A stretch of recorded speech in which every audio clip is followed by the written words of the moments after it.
जनाब मैंने कुछ जो लोकल बच्चे हैं उनसे मिला जो सुबह दौड़ रहे थे डल लेक में, तो मैंने दो चीज़ देखी। एक तो वो लोग मेंटली बहुत स्ट्रांग है। स्ट्रांग कैसे कि हमने उनको कुछ चीज़ बोला तो जब तक उस काम को उन्होंने नहीं किया तब तक वो हारे नहीं। इसका मतलब क्या हुआ कि यहाँ के जो युवा है वो मेंटली बहुत स्ट्रांग है। दूसरा इंपॉर्टेंट होता है कि एक एथलीट के लिए जो फिजिकल मैन होती है, एक होता है इसका, एक आपका काफ मसल होता है, एक होता है ग्लूट। ये दोनों अगर खिलाड़ी का अगर मजबूत है तो उसके कुछ एक्सरसाइजेज होता है। तो मैंने एक दो बच्चों को करा के दिखाया तो मैं हैरान था कि एक आम बच्चे के अंदर इतनी इसके अंदर पावर है। मतलब काफ मसल्स और ग्लूट में यहाँ के बच्चों में कुदरती ताकत है। तो वो अगर खेल कूद को करेंगे और रनिंग को करेंगे तो they will be more successful than a normal person. Because I am colonel doctor Arvind Jha, I am the psychologist with the elite athletes. How does this psychology ये कैसे प्रभाव करता है हमारे खिलाड़ियों को? सबसे बड़ी बात है जो हम दौड़ते हैं वो फिजिकल दौड़ते हैं, और जो मन से जो साइकोलॉजी जो है आपका मन है तो कॉग्निटिव और सोमैटिक कहते हैं। तो अगर एक कोऑर्डिनेशन अगर एक खिलाड़ी का मन से मजबूत है तो उसकी टाइमिंग भी अच्छी आएगी और बेहतर भी आएगा। अगर मैं आपको एक शब्द में बोलूं कि साइकोलॉजिस्ट कौन होता है तो मैं आपके ये कहूँगा कि एक साइकोलॉजिस्ट जो है वो एक नौसिखिए परिंदों को बाज बनाता हूँ। चुपचाप सुनता हूँ शिकायतें, तब दुनिया को बदलने का आवाज़ उठाता हूँ। समुंदर तो परखता है हौसला किश्तियों का, मैं डूबती किश्तियों को जहाज बनाता हूँ। बनाए कोई चांद पे बुर्जे खलीफा, मैं कच्ची ईंटों से ही ताजमहल बनाता हूँ। So psychologist is very very important to make a athlete mentally strong to become a good athlete and good time. He is Surendra, he is the coach of the elite athletes. तो सर बता दीजिए, आप पहली बार कश्मीर आए हैं? नहीं, मैं पहली बार नहीं, कई बार आ चुका हूँ यहाँ पे। लेकिन के बारे में आप कश्मीर के बारे में नहीं, पहले से हमें बहुत बदलाव हुआ है।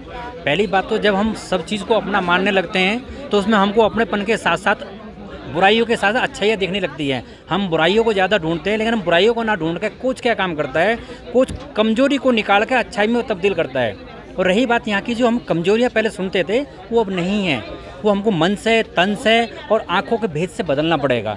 रही बात खूबियाँ की, यहाँ पे भरपूर खूबियाँ हैं, क्योंकि ये वैसे ही हाई एल्टीट्यूड प्लेस है। हम लोग बाहर विदेशों में ट्रेनिंग करने जाते हैं, उससे अच्छा हमको बेटर यहाँ है। यहाँ की अपॉर्चुनिटी, यहाँ की सुविधाएं, यहाँ का मेल जोल, जब इंडियन जो पूरा एक समूह है एक साथ मिलकर काम करेगा तो यहाँ के इतने एथलीट निकलेंगे कि आप उम्मीद भी नहीं कर सकते।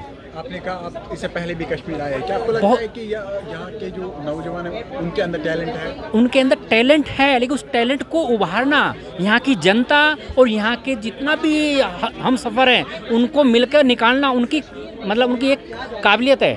अगर वो अपने बच्चों को निकाल के अगले प्लेटफॉर्म पे भेजें, उसके साथ में इंडिया गवर्नमेंट है, इंडिया गवर्नमेंट के साथ फॉरेन गवर्नमेंट है, ये मिलजुल के एक स्टेप बाय स्टेप बढ़ेंगे तो यहाँ के नौजवान इससे बहुत ज़्यादा बेहतर काम करेंगे।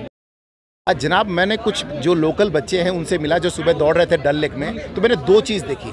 एक तो वो लोग मेंटली बहुत स्ट्रांग है। स्ट्रांग कैसे कि हमने उनको कुछ चीज़ बोला तो जब तक उस काम को उन्होंने नहीं किया तब तक वो हारे नहीं। इसका मतलब क्या हुआ कि यहाँ के जो युवा है वो मेंटली बहुत स्ट्रांग है। दूसरा इंपॉर्टेंट होता है कि एक एथलीट के लिए जो फिजिकल मैन होती है, एक होता है इसका, एक आपका काफ मसल होता है, एक होता है ग्लूट। ये दोनों अगर खिलाड़ी का अगर मजबूत है तो उसके कुछ एक्सरसाइजेज होता है। तो मैंने एक दो बच्चों को करा के दिखाया तो मैं हैरान था कि एक आम बच्चे के अंदर इतनी इसके अंदर पावर है। मतलब काफ मसल्स और ग्लूट में यहाँ के बच्चों में कुदरती ताकत है। तो वो अगर खेल कूद को करेंगे और रनिंग को करेंगे तो they will be more successful than a normal person. Because जैसे कोच साहब ने बताया, हाई एल्टीट्यूड में जो क्लाइमेट है यहाँ का, इसके लिए लोग फॉरेन जाते हैं। तो ये बच्चे अगर इस टाइप की ट्रेनिंग करेंगे तो बच्चों पे बहुत ज़्यादा टैलेंट आएगा। आपको लगता है ऐसे इवेंट एक बार मतलब इन फ्यूचर भी सर इवेंट तो होना ही चाहिए फ्यूचर, और इसे इवेंट करने से क्या होगा, जो अगर किसी बच्चे का अच्छा टाइमिंग है, जैसे कोच साहब ने बताया, तो जैसे कोच साहब ने बताया कि उसमें जो कमी है, मान लो कोई लड़का अच्छा से नहीं कर पाया, लड़की अच्छा नहीं कर रही है, तो कोच साहब उस गलती को निकाल देंगे और उसके अंदर खूबी भर देंगे। तो मुझे लगता है अगर एक तैयारी करें तो 2-3 साल के अंदर इंडिया के टॉप मोस्ट एथलीट्स आपके श्रीनगर कश्मीर के होंगे। बिकॉज मैंने आपको बताया बहुत पावर है उनके अंदर, और जो आप लोगों का खाना है वो खाना जो जल्दी डाइजेस्ट हो जाता है, तो वो बहुत अच्छा है एथलीट्स को करने के लिए। तो this is what I want to tell you about.